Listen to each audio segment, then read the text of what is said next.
बिस्मिल्लाहिर्रहमानिर्रहीम अल्लाहुम्मा सल्ली अला सय्यिदिना मुहम्मदिन व अला आलि सय्यिदिना मुहम्मदिन व बारिक वसल्लिम सल्ली अलैहि। नाज़रीन कराम, आज की सुबह की सैर का आगाज़ हमने अल्लाह के नाम से और आका करीम सल्लल्लाहु अलैहि वसल्लम पर दुरूद व सलाम के साथ किया है। नाज़रीन, आज सुबह की सैर में हम निकले और अल्हम्दुलिल्लाह सुबह के वक्त उठ के नमाज़ फ़जर अदा की है और अल्लाह का ज़िक्र किया है और आज सुबह की सैर में हम निकले और सरे राह मुझे आज अल्लामा साहिबज़ादा मुफ्ती ताहिर मंजूर मुर्तज़ाई साहब भी मिल गए। अस्सलाम वालेकुम अल्लामा साहब। जी वालेकुम अस्सलाम व रहमतुल्लाह। कैसे हैं आप? अल्हम्दुलिल्लाह तबीयत ठीक है जी। आज अल्लामा साहब मुझे रास्ते में मिल गए जी, अचानक सैर करते हुए, तो मैंने सोचा कि आज अल्लामा साहब के साथ वीडियो बनाते हैं और अल्लामा साहब सुबह की सैर के हवाले से क्या कहेंगे, कैसा महसूस कर रहे हैं और दोस्तों को क्या पैगाम देंगे सुबह की सैर के हवाले से। जी, सुबह की सैर तो ज़ाहिर बात है, जब से उर्दू की किताबें स्कूल में पढ़नी शुरू की हैं तो इसमें सुबह की सैर के फ़वाइद तभी से पढ़ रहे हैं। सबको पता है सुबह की सैर करनी चाहिए। बाकी जो महसूस होता है वो एक ताज़गी, ख़ूबसूरती और बंदा नेचर को करीब से इंजॉय करता है, अल्लाह ताला की कुदरत को इंजॉय करता है। तो यकीनन ये अल्लाह की नेमत है और जिनको ये मुयस्सर है ज़रूर करनी चाहिए। बिल्कुल सही। असल में हमारे इधर गांव का माहौल है तो इधर ज़्यादा मतलब सुबह के वक्त मज़ा आता है और शहरों में जिस तरह पार्कें बनी हुई हैं और कुदरती चीज़ें नहीं हैं, कुदरती चीज़ों मतलब इधर जो है फसलें हैं, ये सारे मसले हैं। पार्क में बड़ी हद तक हो जाता है, लेकिन खैर फिर भी ये खुली फ़िज़ा और इस तरह का जो गांव का माहौल ज़्यादा बेहतर है। हाँ, ये फ़िज़ाई आलूदगी से बचे हुए गांव बिल्कुल ऐसे ये अभी तक फ़ायदेमंद है। नाज़रीन, अल्लामा साहब हमारे साथ मौजूद है तो आज मेरा ख्याल है कि अल्लामा साहब से कोई मसला ही पूछ लेते हैं ताकि आज के जो व्लॉग में, आज की वीडियो में कोई नया पैगाम दोस्तों तक पहुंच जाए। अल्लामा साहब कैसे हैं? अच्छा, मसला है कि आप बता दें हमें। मसला अल्लामा साहब नमाज के हवाले से मैं आज आपसे पूछ लेता हूँ कि नमाज के अंदर अक्सर ऐसे होता है कि हम नमाज के अंदर कोई चीज़ भूल जाते हैं और सजदा सहव करना होता है हमने, तो कौन कौन सी ऐसी चीज़ें हैं कि जिस अगर वो नमाज के अंदर हम भूल जाएं तो हमें सजदा सहव करना हम पे वाजिब हो जाएगा? क्या बताएं ज़रा दोस्तों को। असल में ऐसा है कि सजदा सहव के लिए सबसे पहले हमें नमाज के बारे पता होना चाहिए। बिल्कुल सही कि नमाज में सुन्नत कितनी चीज़ें हैं, वाजिब कितनी चीज़ें हैं और फ़र्ज़ कितनी चीज़ें हैं। बिल्कुल सही है, ये सबसे पहले हमें पता हो।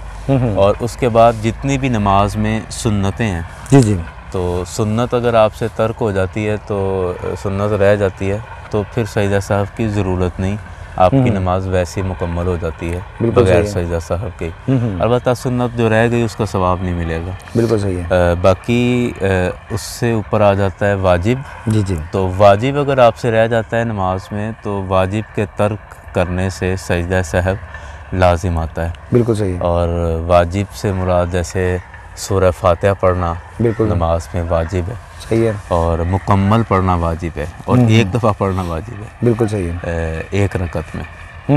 तो वैसे मुतलकन क़िरात फ़र्ज़ है, लेकिन सूरह फातिहा पढ़ना वाजिब है। जी जी। सूरह फातिहा के बाद सूरत मिलाना ये भी वाजिब है।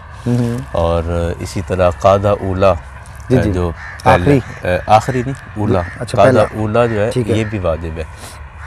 तो अगर वाजिब कोई रह गया, वाजिबात में से कोई वाजिब तर्क हो गया तो सजदा सहव करेंगे तो नमाज हो जाएगी।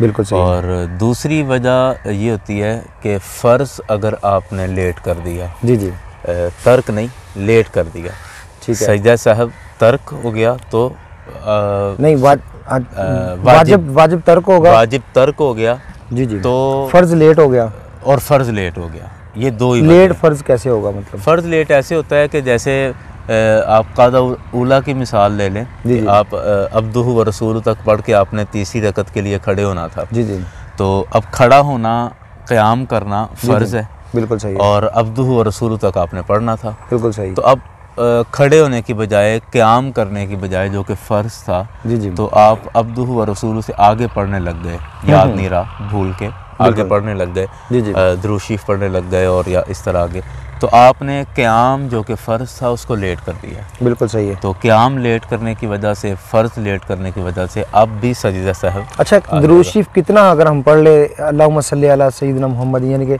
कितने जुमले तक पढ़ लेंगे तो फिर हम पे सजदा सहव? असल में शरीयत के अंदर ना किल्लत और कसरत का म्यार रखा गया है कि अगर आपने ज़्यादा पढ़ लिया तो सजदा सहव आएगा, कम पढ़ा तो नहीं आएगा। अब ज़्यादा का मतलब होता है कि ज़्यादा की मिकदार कह लें कम अज़ कम 3 अल्फाज, 3 तस्बीहात, 3 अल्फाज अगर आपने पढ़ लिए तो इसको ज़्यादा कहा जाएगा। जी जी बिल्कुल। और 3 लफ्ज़ों से कम अगर पढ़ा है तो इसको कम कहा जाएगा, किल्लत यानी थोड़ा कहा जाएगा, तो फिर इसमें सजदा सहव नहीं आएगा। बिल्कुल सही है। तो ज़्यादा पढ़ लिया यानी 3 अल्फाज से ज़्यादा पढ़ ले तो फिर सजदा सहव लाज़िम आएगा। बिल्कुल सही है। 2 ही वजह कुल मिला के हो गई कि एक सजदा सहव तब आएगा जब वाजिब तर्क हो गया, दूसरा सजदा सहव तब आएगा जब फ़र्ज़ में ताख़ीर कर दी। बिल्कुल, ये 2 वजह हैं बस सजदा सहव की। बहुत शुक्रिया, आपने हमें मसला बताया। जी नाज़रीन, ये आज की सुबह की सैर और अल्लामा साहबज़ादा मुफ्ती ताहिर मंजूर मुर्तज़ाई साहब मुझे सर राह मिल गए तो मैंने इनसे मसला भी पूछ लिया। तो ये एक अहम मसला है नमाज के अंदर, अगर हम भूल जाते हैं तो हमें ये जिस तरह अभी फ़र्ज़ में ताख़ीर का अल्लामा साहब ने मसला बताया, तो इस तरह अक्सर हमारे दोस्त अहबाब को नहीं पता होता, और वो उम्र में जब हमारी उम्र में चले जाते हैं तो वो शर्म के मारे किसी से मसला भी नहीं पूछते कि कारी साहब की कहेंगे कि इसको मसले का भी नहीं पता। मतलब इस तरह का होता है ना अक्सर कि वो कहते हैं कि नहीं, अब मैं अगर पूछूंगा तो वो सोचेंगे ले इसको तो मसले का भी नहीं पता।